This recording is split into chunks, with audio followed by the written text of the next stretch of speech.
In case you were ever wondering about the definition of the calm before the storm, this is it. You're in it. This is the ArsenalVision Post-Match Podcast. My name's Elliot. Block me on Twitter. That's right. The calm before the storm. We had the transfer window madness, which was just nonstop updates and worrying and anger and rage. And then as the rage abated, there was anger. And then when the anger subsided, there was rage. And then maybe a little bit of joy. But then more rage. And then maybe a little bit more anger and some rage. And then some anxiety. But maybe a little bit of joy as well. Maybe not. Anyway, now we're in the calm before the storm, right? Because we've had the football. We've had the refereeing debacles. We're in the interlull. We're in week 2 of the interlull when club football has receded just slightly. But then you look over the horizon and what's that there? It's the Derby. It's the Champions League. It's the Etihad. It's all on the horizon and it's all coming and we're going to start to build up to it. We will have our power rankings episode this week for patrons. We pivoted and did some other stuff last week. We will have, I think, the Brighton rewatch. That video is downloaded on my computer, so we'll see if we fit that in. There'll be a Stats Guy and Civilian episode this week, which is, I'd say, in the top 20 or 30 things that we do as pieces of content over on the Patreon side of things, he says, loving Scott and Paul dearly, as I do.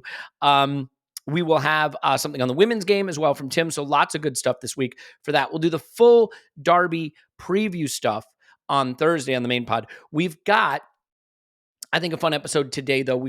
I have a couple of hypotheticals. I say fun. They're not fun at all. They're terrible. We're going to talk a little bit about how we manage this upcoming week ahead and some Declan Rice news, some Calafiori news. So there's stuff to keep us going here today and hopefully help get you through these days so we can get into the real anxiety-inducing week that looms. It is a monumental week, and the only way to discuss a monumental week is with a monumental football personality. And here with me now is Clive. You can find him on Twitter, Clive. Hello, Clive. Hello. How are you? I'm all right, actually. Good weekend. Yeah. I did some non-league. Went to Slough Town to watch them play Hemel. Lost 1-0, but it was a really good game. And a bit of non-league and watching the women's game and bothering Tim, poor Tim, and his WhatsApp messages. You and I both invested part of our weekend in Slough. You with Slough Town non-league and me with the TV show Slow Horses, which takes place in part in Slough. Oh, so interesting. Yeah. So we both had Slough weekends, not slow weekends, although I had that too. It was nice. I didn't have anything planned. Usually the weekends are very planned out and there's football and there's instant reactions and there's family stuff. And it was a very quiet weekend. So that was nice. Okay, let's cover news stuff first. And then I have some questions for you about the week ahead and about our squad and some things that I think you will not enjoy answering. So that'll be fun. We can start with Declan Rice though. Declan Rice, I want to ask you, in the pantheon of hilarious things you've seen in football, where does the non-celebration of scoring against Ireland rank for you? Yeah, he's had a tough few days leading. I was genuinely worried for him, actually. I don't mind saying it. He had a bit of an indifferent start to the season. Obviously, he's one of the few players that have played a lot of games, almost most minutes in Euros, most kilometres covered. And he's been okay for us, but there's a discussion to have around the midfield, which we've had and we'll no doubt continue to have.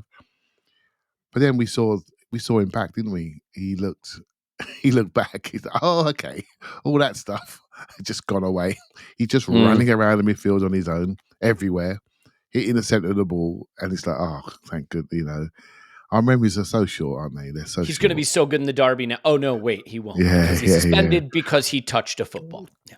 Yeah, let's not go into that because that's just like it's just beyond a joke that a decision like that can have that amount of ramification on it. It's just silly. It's just not football, right? What are we talking about here? What are we talking about? And by the way, that's got to go on the new mug. The old mug had "It's just football, mate." Now we've got to put It's just not football." It's just not football. We're all watching the game. In your locker. we're all watching the game, and that's just not the game. Let's just watch the game, shall we? It's not hard, just get your head on, you idiots, right? So, But joking aside, Elliot, England played him on the right side of a 3, really, but it was quite a rotating 3, and I really liked how they used him. But for me, it answered the question that I've asked you. That the next phase of his development is, can he play on the right side of our midfield? Because we tend to invert from the left. And so from an Arsenal point of view, this was massive for me to see him on the right side because we all know he's going to be our 6 in time. But, will he be our 6 or will he be part of double pivot? Will he be a 10? He'll probably be all of them because that's where the game's going, right? We're going to be rotating around and he's gonna be able to go up and down. But the fact he's on the right, I haven't seen that for a long time, if ever. So I'm Do sitting you think here. he'd do that for us against the Republic of Ireland? I think, if he plays six for us, he's going to have to develop that right side relationship, isn't he? Yeah. And he did that beautifully, right? So whether the line height would be different, it's neither here nor there, right? But we can sit here now. If Paul was on, my goodness, he'd be talking about Marino on the left hand side, wouldn't he? He'd be talking about that for forever. So this is really, I found it really encouraging how he played. Clive, if we get all of our best players to develop a right-sided bias, maybe we can just not put anyone on the left. We can just dig a trench in the Emirates pitch on the left side and fill it with lava. Well, we had two new signings. We had two new signings, and they have got a left-sided bias, and that's going to make things so interesting. So yeah.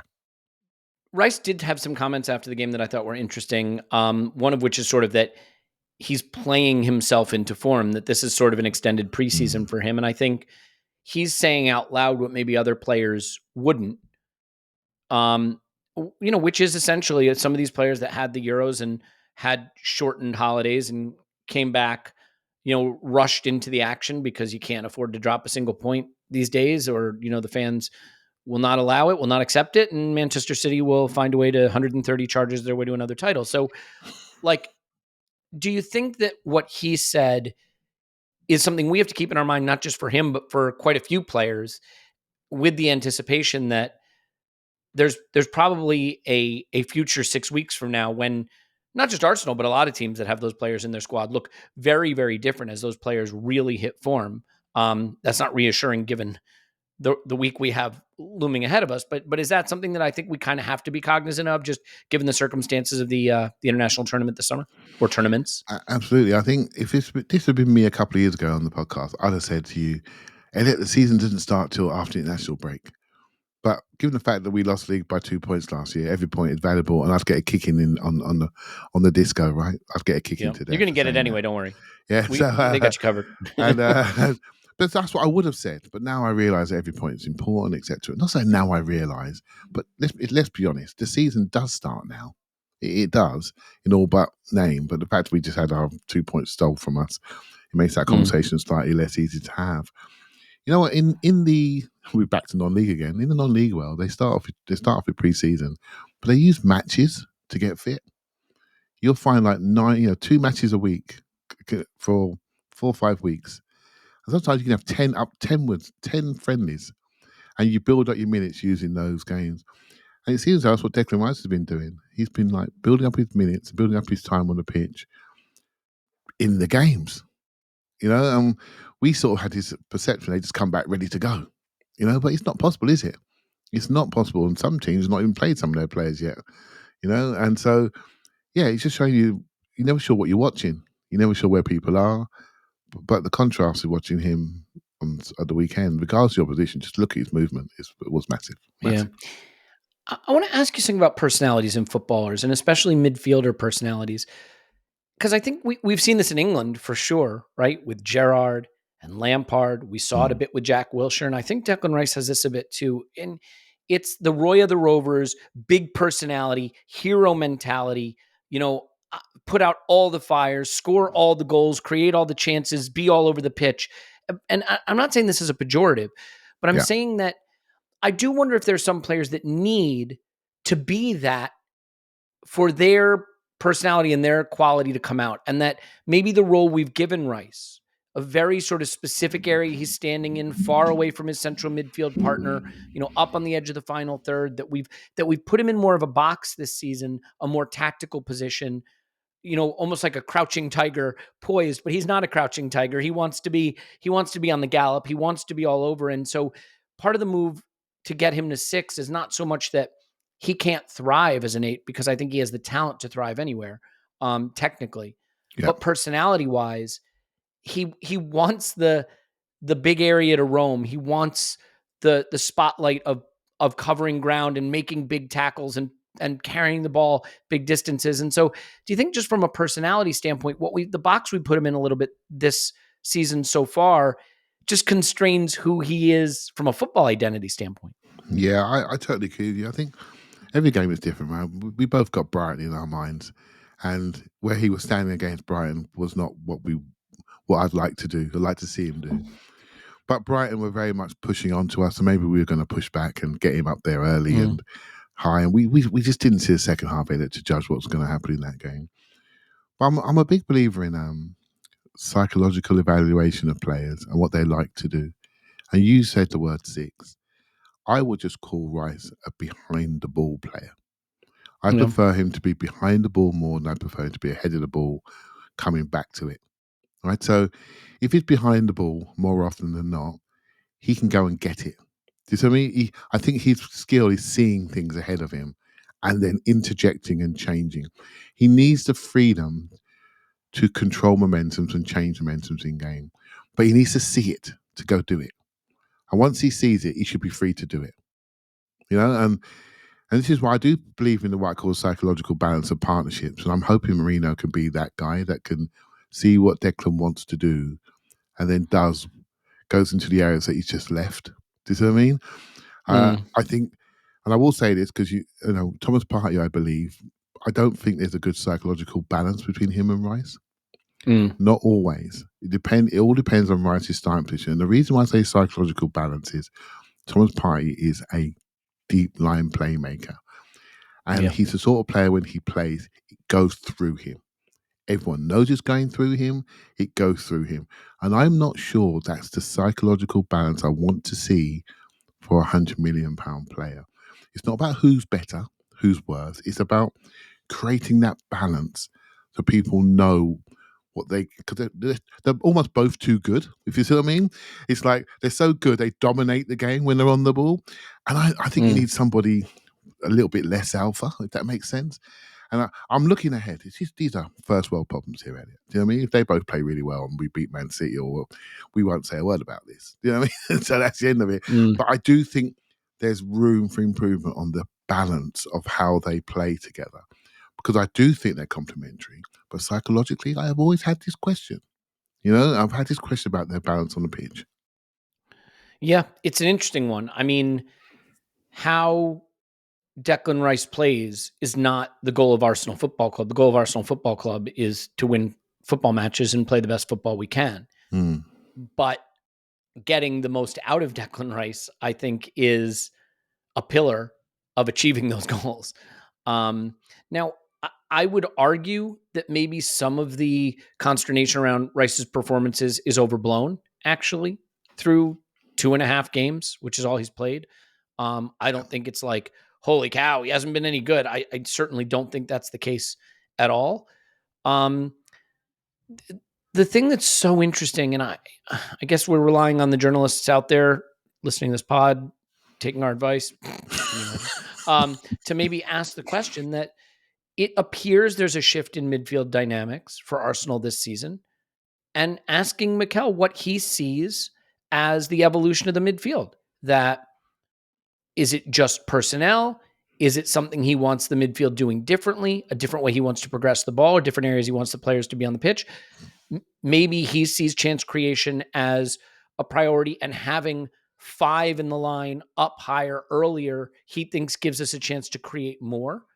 And as we saw last season, it takes some time for these evolutions to sink in and click and work. And he may be thinking 3 steps ahead.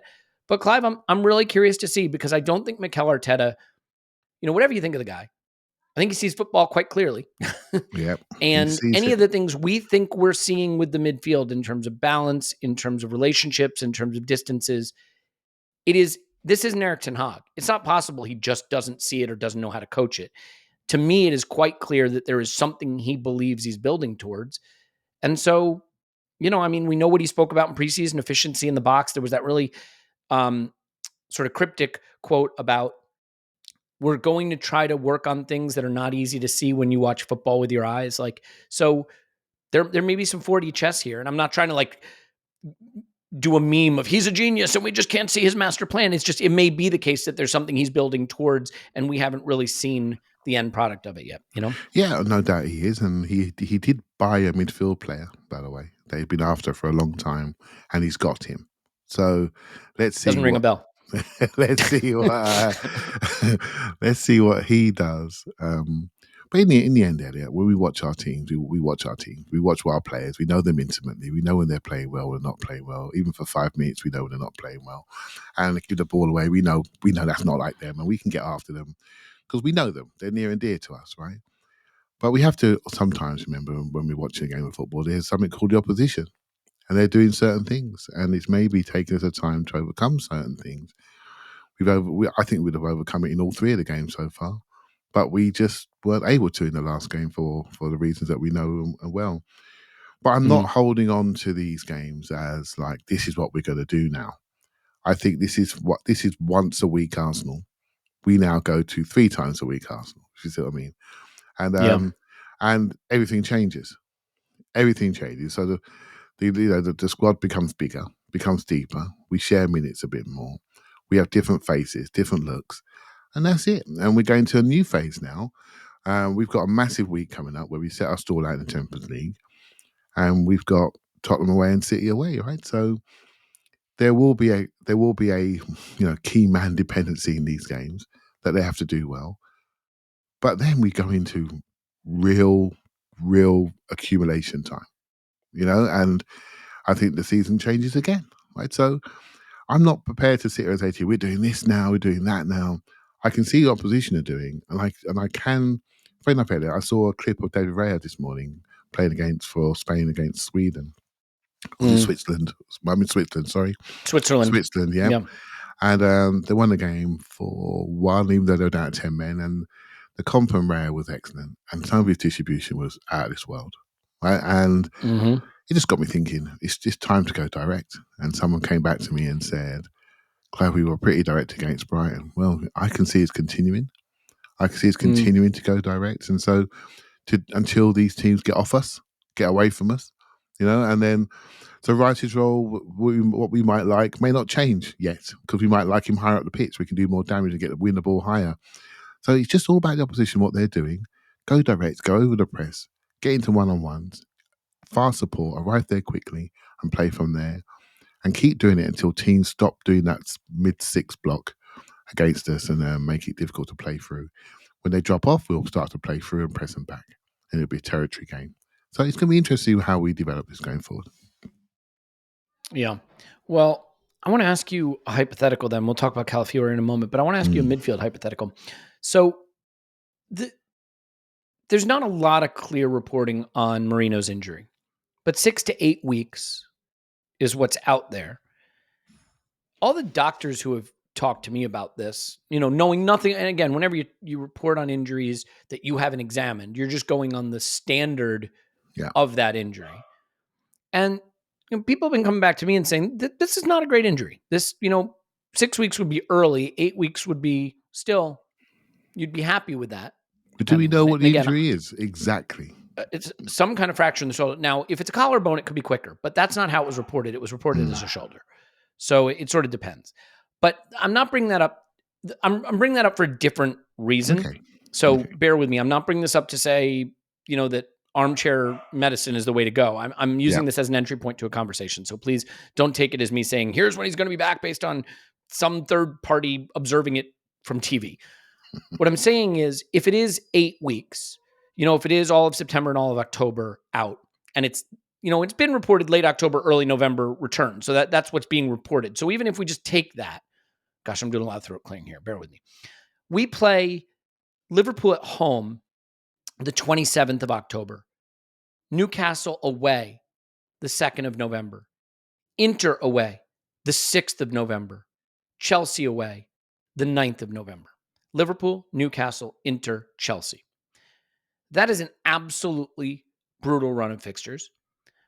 And it would be obviously extremely helpful to have Marino back for that. Now, let's say he hasn't played at all by that point, because October 22nd, we play Shakhtar at home. Let's say that comes a little too soon.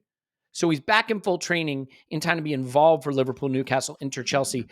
Clive, do you think that's a period where you can even bring a player in who hasn't played at all now in months and months, since July, so August, September, October, 3 months without playing? The good news with the shoulder is he'll have stayed fit. He can be on a bike. He can work with a football. He can, be on a pitch. But would you be targeting that period? And do you think that is even reasonable? Because other than that, if we don't do that, then you're looking at Forest at home on November 23rd as the game he would potentially come in and make a debut. And at that point, that's a lot of lost time for a player that we see as fixing potentially a lot of challenges we have with our midfield. What do you think? Yeah, so I tend to be on the more optimistic side. When you have an injury like this, and they say 6 weeks, I immediately go 5.5. That's just the way I'm built. Yeah. And so, How often has that been the case at Arsenal? Just counting on one hand, if you don't mind. Yeah, but that's where I live, in Clive's world. And so I'm looking at after the next international break, Elliot. I'm back for October 19th against Bournemouth away. That's what I'm thinking of. International break, our last game before that is Southampton at home, and then we have a 2-week gap. And and they more or less said that they were looking after international break. And so I'm thinking, so I believe that, because that suited me. That suited where I was. And so yeah, that's it. And if you get him back there and you have time, fitness over the international break. So we have 2 international breaks when he's out for 6 weeks or so. That's 4 weeks gone. So that's the way I'm looking at it in a more positive angle, right? So obviously, if it goes beyond the actual break, you now get into some meaty fixtures, right? And that's when it becomes a real challenge.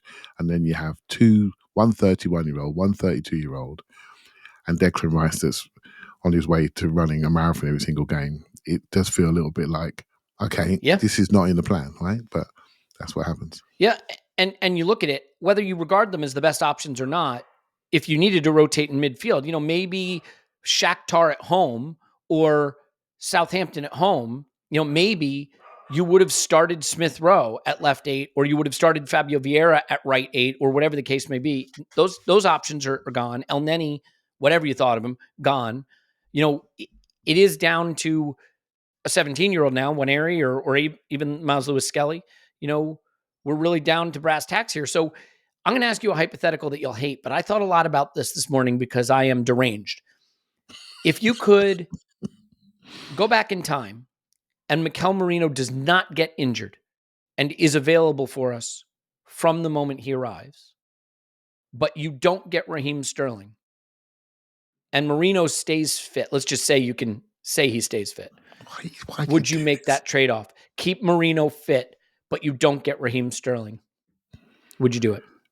I like what we did in the transfer market in the end. We need another forward that threatens the back line, and we got one. And we need another midfielder that doesn't block the path of everybody else coming behind him, and we've got one. And so I like what we did. I wouldn't look at the trade-off. So you would not trade off? No, I would not trade off. I do think see, I know sometimes, as long as how I wish Timber had a shoulder injury last season. Do you know, just when you have someone to go with the knee injury instead of the injury. instead yeah, because it's just such a long time and to get back, and he's still working his way back now. Hasn't managed to finish a game off yet, and he's super fit, right? And he's young. It's such a long time.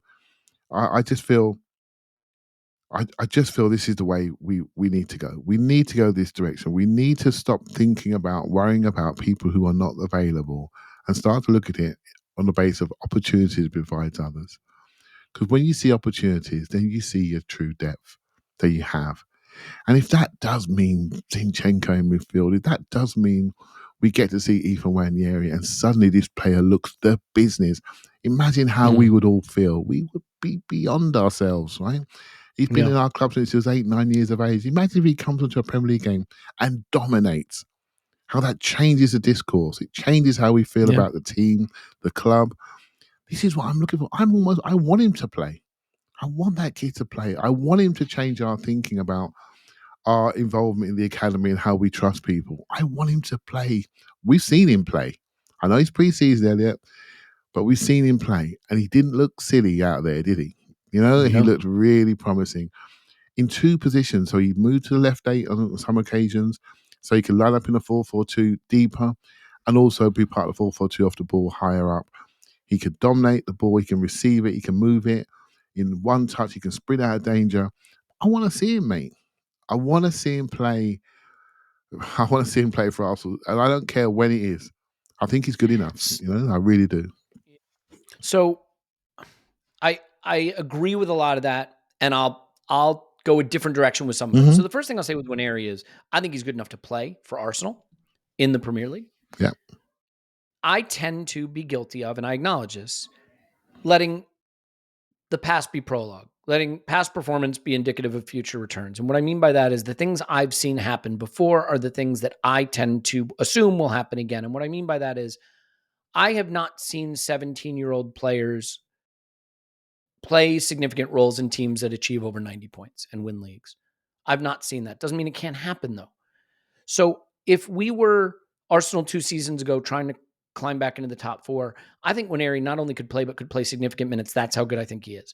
I think given our current goals and ambitions and pressure, I think relying on Nwaneri for significant minutes when that pressure is on could actually do the opposite to him, not develop him, but stunt his growth in some ways, just because if it doesn't go brilliantly, you're going to have a lot of conclusions drawn about a player who's 17. 17. It's just so young. I know if you're good enough, you're old enough, and you see it with, Lamine Yamal, right? Everybody points to Lamine Yamal, but it's like pointing to Leo Messi. I mean, you shouldn't hold every player up to that standard. It's not fair to them. So I do think he can play. And I do think he will play. But the extent to which we rely on him, I think we have to be careful about for him and for us because of the ambitions we have this season, So Yeah, I just want to that see leads him me play, back. Elliot. Sorry, mate. Sorry, go ahead. Oh, Sorry. I do too. The Bolton game would be great, right? Well, yeah. Given the Bolton. Like I say, there's a difference between playing and reliance. I think I really want to But see we're him close play. to needing the latter, given the numbers we have in Yeah. midfield. But if he, it's the reliance here. I think I think there's opportunity here. And sometimes in adversity, you see opportunity that you wouldn't risk. He played for England under 19s, I believe, in the break so far.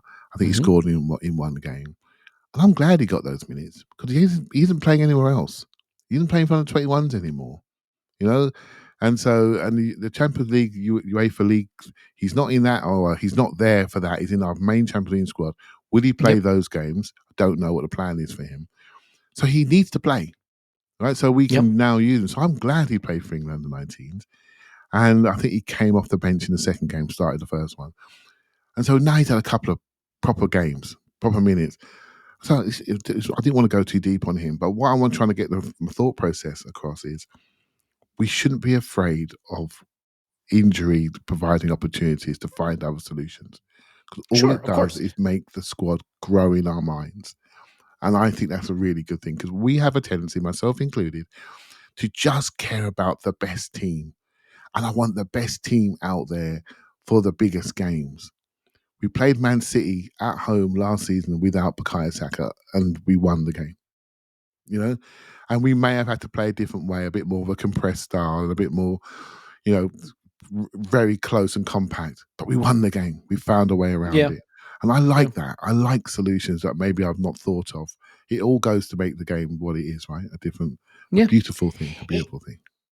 So there's two things you want from football. One is you want fun. You want to see exciting things. You want to see things that are interesting. And Nwaneri playing for Arsenal at 17 in important games is fun. It's interesting. It's exciting. The other thing you want is to win things and to hold the club to certain standards. And I think given our goals this season, if there was a major game and Odegaard had a knock and he had to miss a game and we see Nwaneri on the starting lineup instead of Odegaard, my first reaction would be, that's fun. I'm excited for him. I hope he kills it. But my second reaction that I'd be a little more quiet about, but would be in the back of my mind is, how have we, a club with the ambitions we have, left it to this?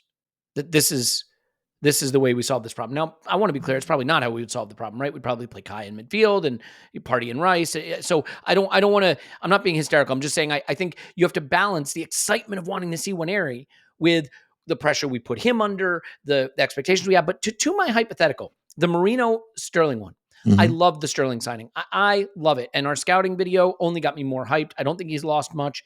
If anything, in terms of his burst, his acceleration, I think he can be huge for us. I would absolutely trade the Sterling signing to have Merino fit from the start of the season and fit and available now. And the reason is simple. If we don't sign Sterling, we still have the 5 forwards who got us 91 goals last season. But without Marino, we just look so light in midfield. We have Partey and Jorginho, who we haven't seen in a while, so we really don't know where he's at. We have Rice and Odegaard. Now we have Kai, if Jesus is fit. We have Trossard playing left 8, which, like we can kind of sort of do it in certain games, not at the Etihad, probably not at Spurs. I mentioned that run we've got. Liverpool, Newcastle away, Inter away, Chelsea away. I don't think we want Trossard at left 8 in those games. I don't think, ideally we want to get too crazy with those ideas. So I would do the Marino thing in part because I think it puts Rice in a more natural position for these big games, right? Marino and Rice at the Etihad with Odegaard. That's the kind of robustness, athleticism, physicality that can go contest that area and not get run by watching KDB find the space between midfielders and playing in Holland, right? We don't want to see that. I think, again, Spurs, my God, a Marino, Odegaard, Rice midfield, just dominate them, chew them up, spit them out. There's a caveat and turn them around and have them chasing back to their goal. There is a caveat there, isn't there? We haven't seen Marino, man. We haven't seen him play. No, I get you, but I think just in terms of profiles, I think the added physicality and duel winning that he does have, whatever we think he's going to be. On paper, it sounds lovely. It sounds lovely. Yeah.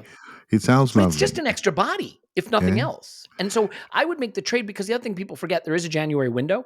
So, I want Sterling and Marino, but I really believe that Marino is critical and him working is critical to us finding the right balance in midfield for these big games. And we've got big games early.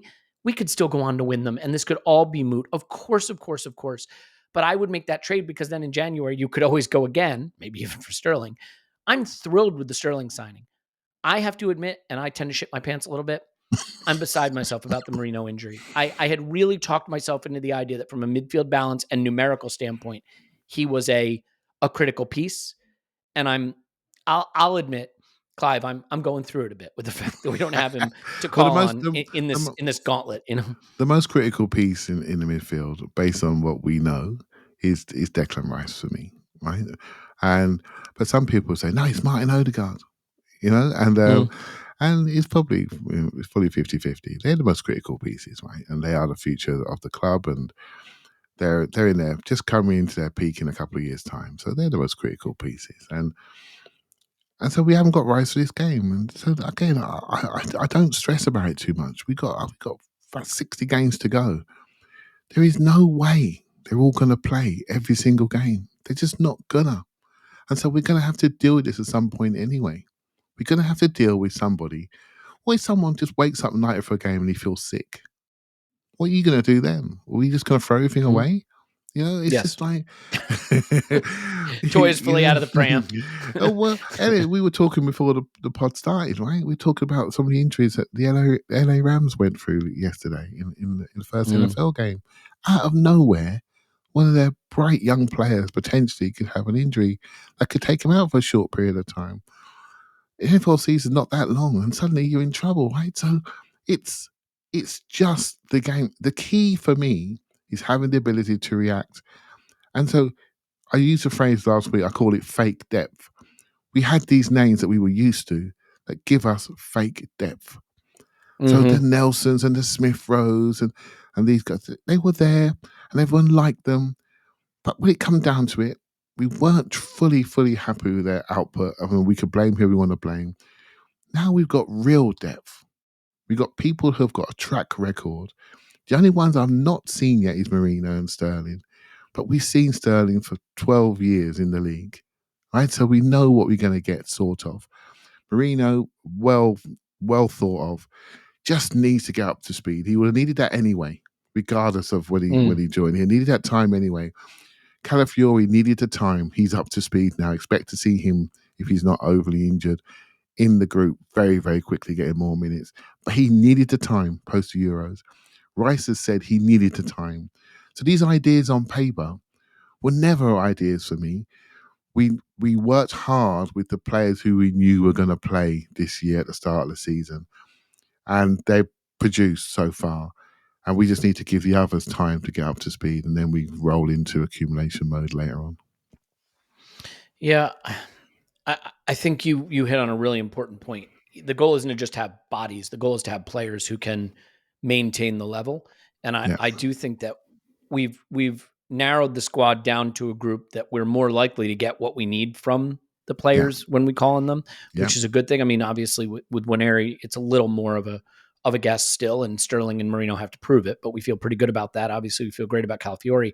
I mean, it is just wild. We made a signing that we thought could be impactful last summer. We lost him for a whole season to a knee injury. We made a signing in a critical department this summer, and whether you think it's a brilliant signing or you were still on the fence about it, we just don't have access to him. And of course, the fixture computer could have pumped out Forest at home, Leicester at home, Southampton at home, and we could be just saying, well, we'll have him when it gets important, but that's not what it pumped out. We've got this week ahead, and I want to focus on this week ahead. We'll talk quickly about the Calafiori knock, and then we're gonna tee up the upcoming week a bit. We're not going to do the full Derby preview until later this week, but before I do that, I should do this. Tell you about NordVPN.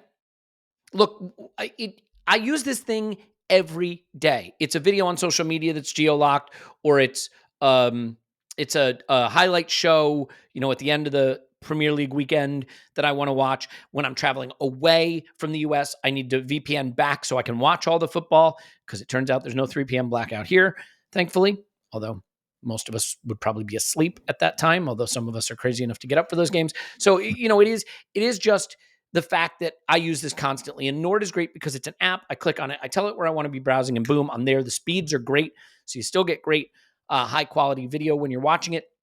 It also helps you, by the way, you could go to another country and log into the streaming service there, pay for it there. Sometimes it's cheaper in other countries, and then just benefit from that savings. It also has threat protection. And if you're a football fan, you're occasionally on dodgy streams and you just need that threat protection. So really good exclusive offer for ArsenalVision Podcast. Grab your exclusive NordVPN deal by going to nordvpn.com/ArsenalVision to get a huge discount off your NordVPN plan, plus 4 additional months, plus it's risk-free 30-day money-back guarantee. It's nordvpn.com/ArsenalVision, nordvpn.com/ArsenalVision. Do it now. This podcast is sponsored by BetterHelp. BetterHelp isn't therapy.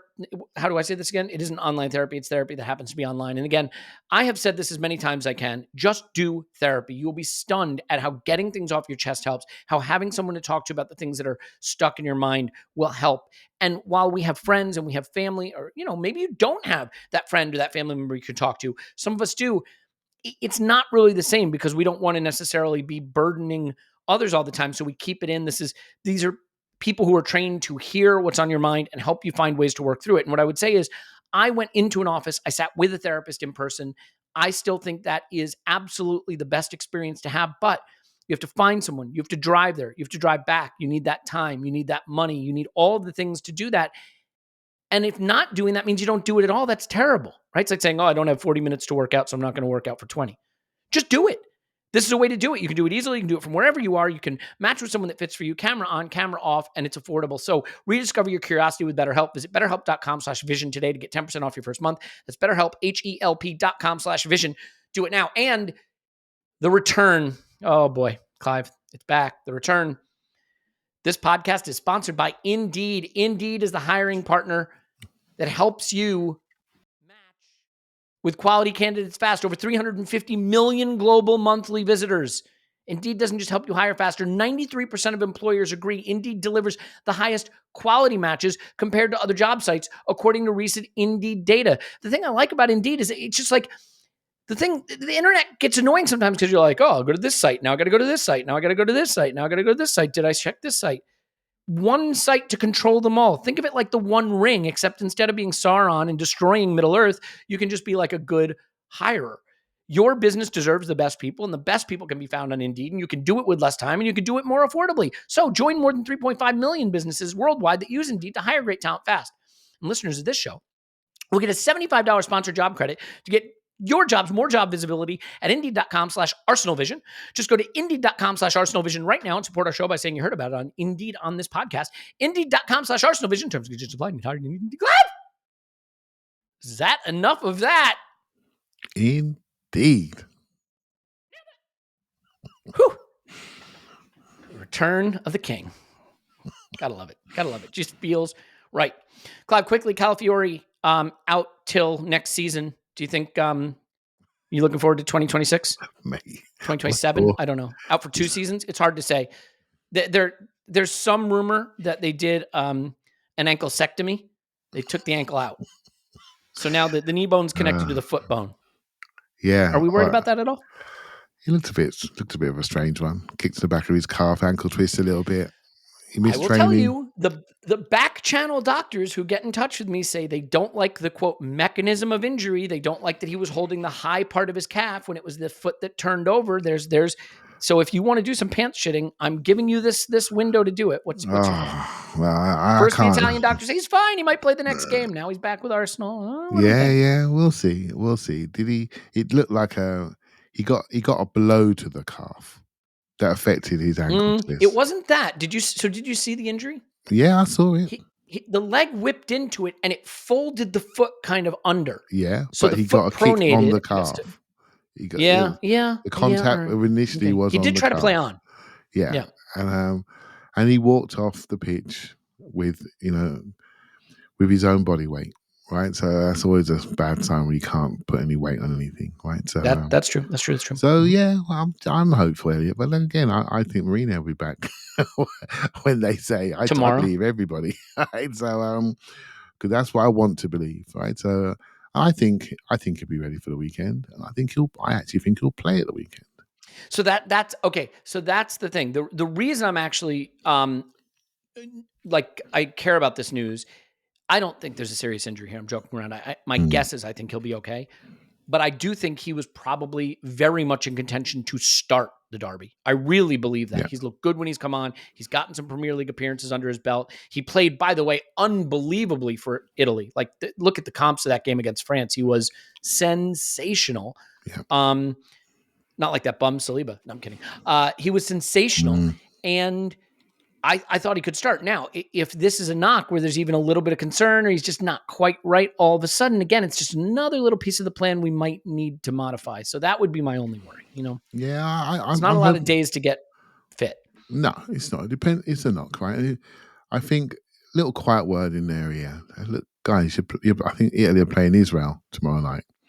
And also, I think Big Gabby's playing on Wednesday night at 1:30 in the morning. I'm not sure which time zone that is.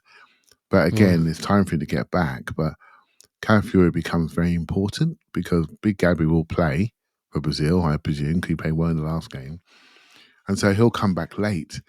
So Calafiori becomes very important. So this is where you get good communications between federations, etc., and clubs. And to get him back here to make sure that he's available because he covers a couple of positions. And so very important. He's been very encouraging watching him develop and come into our club and just seeing his personality, how he plays. And yeah, I want him to play at the weekend because he's so forceful. And I think we could do a force. Rice is forceful. To take Rice out, you need to bring another one in. So I'm hopeful he'll play. And I think he suits this game. Let's see what happens for Atalanta, where he's going to want to play there, that's for sure. So and so then it comes into City. So I think it's a very important period for him. So why risk it for Israel game? So Italy have done. They've had their big game. They've done very, very well in it and look really good actually. So yeah, I think he's very exciting, not just to me but to everybody, isn't it? We can't wait to see him play. Can't wait. Yeah, well, we'll see. So I guess that's a good opportunity to turn the attention towards a monumental week for the club. And, before we get out of here, I think we should just touch on how you navigate something like this. And this is where our earlier conversation in the pod, I think, comes back to be extremely relevant because none of these games, in my mind, are games that you can afford to take your eye off of. So there's an immense amount of concentration and pressure. You're playing the derby away, one of the most intense, pressurized games we play, even if it's not the toughest opponent. It's a very tough opponent, and it's a tough emotional environment. Then you go away to face an Italian team in the Champions League. We know that'll be a cauldron. We know that that'll be hard because what we saw last season, Clive, that first time in the Champions League, the nerves are a little different. The reaction is a little different. It's a big stage, and the players, I think, are still getting comfortable with that. And then it's the biggest game of the season. It's the Etihad, right? And it's a game where any points you take there will have a material impact on your season. The one thing we know about this upcoming week is losing at the Etihad makes the goals that we are trying to achieve much, much harder domestically. That if you can avoid defeat there, even just avoiding defeat, and I know there's some that would argue that we should have gone for the win at the Etihad. Well, set it aside. Avoiding defeat alone is big. So how does the manager handle this? Is it the case of saying to these players, you're just going to need to be ready to play all 3 games and you're going to need to be physically fit and you're going to need to be mentally ready? Or is he going to have to really plan out? Do you think the Atalanta game may be one where we see something unexpected? How would you approach 3 days? And I'll go even further. Are you prepared? Well, you know what? Let me not do the thing I do. Let me start with the one thing, then I'll ask the other. How would you approach these 3 games in this upcoming week? Well, these are 3 games that all the players want to play. Simple as that. They'll be looking at these games thinking, mate, I want to be picked for these. I know you can do. Southampton home can do one. I want these games. I want these games. I want to be on the TV. I want to be out there representing the club for these games. I'll give you everything I've got. So Yep. So I'm not worried about these 3 games because how we end them, particularly European game, will be interesting.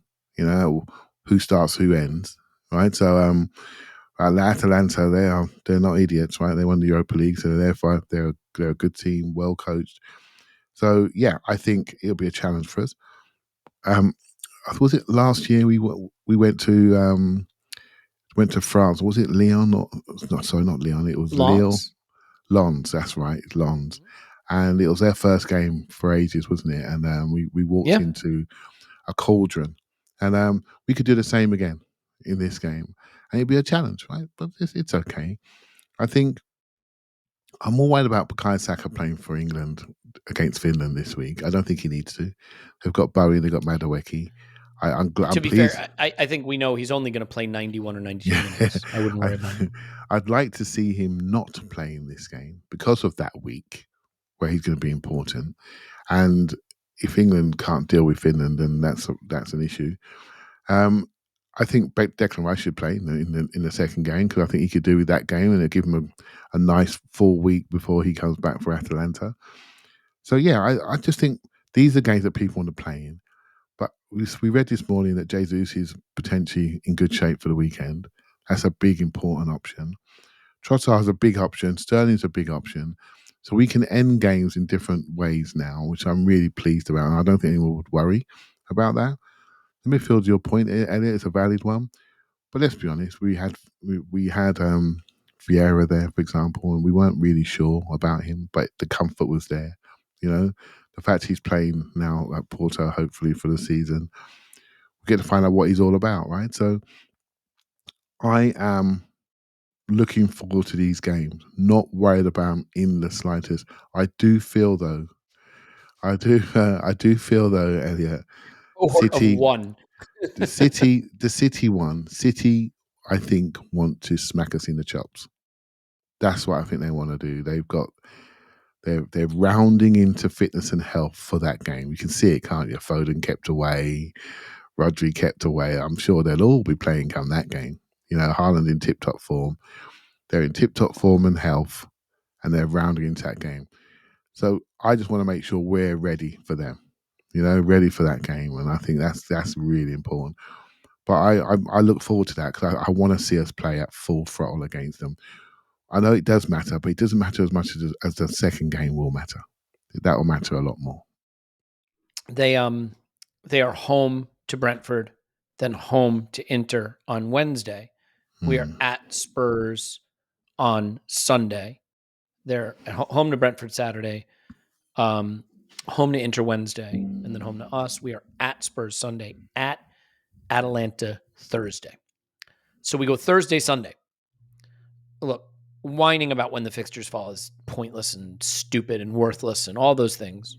Yeah, but it sucks. So you know, I'm here to tell you it sucks. Why on a Thursday, by the way? Do you know why? They're playing Champions League on Thursday this season, right? To just add more TV exposure. There's going to be more big games, quote unquote, because of the league style. So you'll have more cities versus Inter right in the Champions League. They want to get the bigger clubs on TV more. So we will probably get flexed to Thursdays a bit, and so will some of the other big clubs. But they did it to us right before Man right City before away. the trip to the Etihad, which is just Then we got Bolton on the another Wednesday. challenge. Yeah, well, and this is the thing, right? The thing that I always point out when everybody was saying, "Oh, we got 89 points last season, we go to 92 this season, we go to 93." You know, like 89 points is really hard to do. We've only done it once ever in the Premier League era before last season. It's 28 wins in a 38 game season. Okay.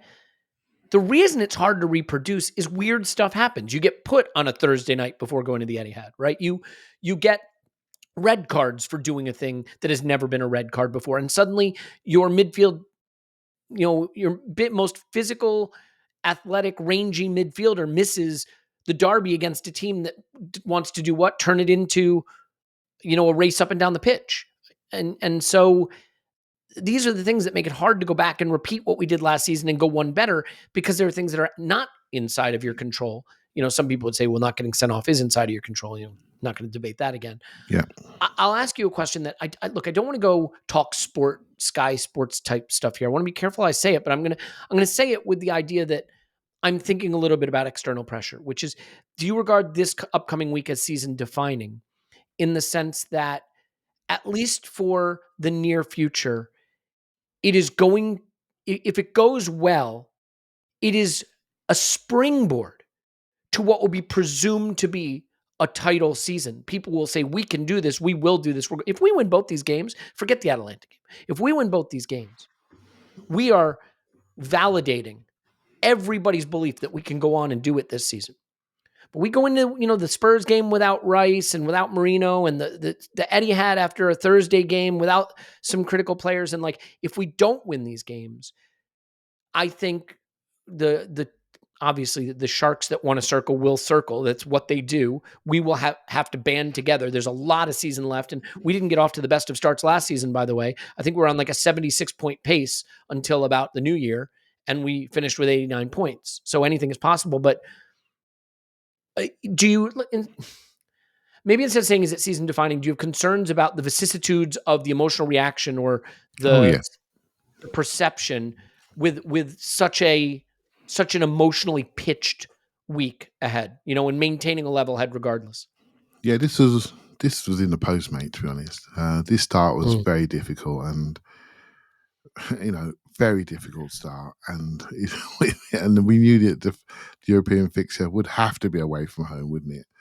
And we also knew, let's be honest, the Liverpool start was a bit soft, and so if they did well, which they have done, haven't conceded a goal, 3 wins, looking really interesting as a team tactically and what they're doing, and they've got a new manager bounce, and they are going to be up there, right? So suddenly we could be sitting there, maybe draw at Spurs, and then we're going to Man City away, and everything feels very, very hot all of a sudden, and so yeah, that potential is there, and suddenly the Rice sending off does feel even bigger than what it was, right? So it's up to us to look after things, and what can you control? I'll tell you what you can control, mate. We're taking more of our early big chances. That's what we can control, because we're making them, and we're not taking them. Being a bit more efficient in those spaces, what we can do. I'm not too worried about the goal conceded, because I think it was a one-off with 10 men at the moment where we didn't quite organise ourselves properly and didn't quite do our work, didn't quite communicate. But yeah, I'm disappointed in how we didn't take those chances early on, because we should have done, regardless of that situation. So, and we need to keep doing that, because we can't keep going long in these games, because we got too many. And we need to keep people fresh and fit, so we can see more of the players that we've been discussing about earlier in the podcast, so we can assess them and judge them and see if they are a risk, because we don't know at the moment. We don't know until we see them. So we are coming into that period of the season now where we're going to see everybody. We're going to see Jorginho play. We're going to see Kivior play. We're going to see Timber play maybe at right back. We're going to see differences at left back. We're going to see Zinchenko maybe going to play midfield for a game. We're going to see all these things, and we're going to create depth in our squad. And I think this is stuff that really I get excited by this stuff, to be honest. I get excited by the changing in systems, changing in teams, because I'm not interested in finding our best 11 until the crunch season starts, which is in March. Then we roll into our best 11. Then we tend to roll through the season like that and only change for injuries or where someone's carrying something, when he's definitely overworked and overloaded. So that's when we need to find our balance, find the Merinos, find everything that we really know and on paper that feels good. This is not the time. This is the time to build our squad minutes and make people feel part of a unit, and I think this squad is stronger than last year's. So let's see it. Let's see what they've got. Yeah. I mean, it's worth remembering last season, Spurs started 1-8, drew 2, and it was title time for them. Yeah, and top of the league. He didn't even need a season to get ready. And we all remember how that finished, with them rooting not to get into the Champions League. So, life comes at you fast meme there. I just think the hardest thing in football is to keep a level head, not get too high, like Spurs did when they were drawn 1-8, Yep. drew 2, not get too low. It is so weird thinking back to our last season because it felt like we just weren't good. And somehow on Christmas, we were top. But somehow by the start of January, the title was gone. And then somehow we won all the games 6-0 until the end of May, basically, and almost won the title. So the idea that you can predict the story is nonsense. I think a lot of people disagree with this. And Clive, I think you've been right about, wanting to be ready when winning time comes. Mm-hmm. What I will be keeping a keen eye on in the next few weeks, of course, there's certain games you need to not lose. You don't lose at the Etihad if you can avoid it, because those are 3 points. It's a 6-pointer. They're hard to get back. But I will be looking to see how we look, how we're playing. Are we rounding into the kind of form that can see us go 1-18, draw 1, lost 1? Because ultimately, to win a title, you got to get into one of those modes. City are the best at this, right? They do pretty well, and then they reel off 18 wins or whatever it is. To get into that mode, you've got to click. And we talked about it last year, Clive. There's a lot of eye rolling of, are we clicked? Have we clicked? Where's the click? But then the click came. And, after the salt meat wanker put the meat in Mikel's mouth in Dubai, everything clicked. And we went on an incredible run. So I'm not just going to be looking to see what the points accumulation is, but how we look. But let's be honest, when you're playing the hated rival and when you're playing your title rival, few people have time to assess how you look. They assess what the points were. If we're being honest, I think there were some warts on the win at Villa, but I'll take those 3 points. I'll take that win over Unai. I'll take that. I love that win. So it is what it is. We will do a full preview of the derby and how to set up absent Declan Rice. Some good news, by the way. It sounds like Gabriel Jesus has returned to full training and might be fit for the derby, which makes it easier for us to pick Kai in midfield. I think Raheem Sterling could even potentially start. He's there with Mikel, training with Mikel, right? All the lefties are there. Trossard is there. Martinelli's there. So we'll see. He's got a big decision to make on what he does off the left. So we got a lot of fun things to analyze on Thursday, but let's leave some meat on the bone. There's a possibility Mikel's press conference before the derby is on Friday. I think we're still going to put our pod out on Thursday, so we'll have something for patrons on Friday. But we got the Power Rankings pod coming so we can laugh at Chelsea, Spurs, and United dropping points from the last Premier League weekend, if you forgot that. And there's a lot more to do before we get to this critical week. So short one for you today, but I think covering everything we needed to cover, and I got some of my anxiety out, and Clive helped me with that, which is basically what the pod is for. So, Clive, thank you very much. Thank you very much. I'll send you the bill, send you the therapy bill there. My name is Elliot Smith.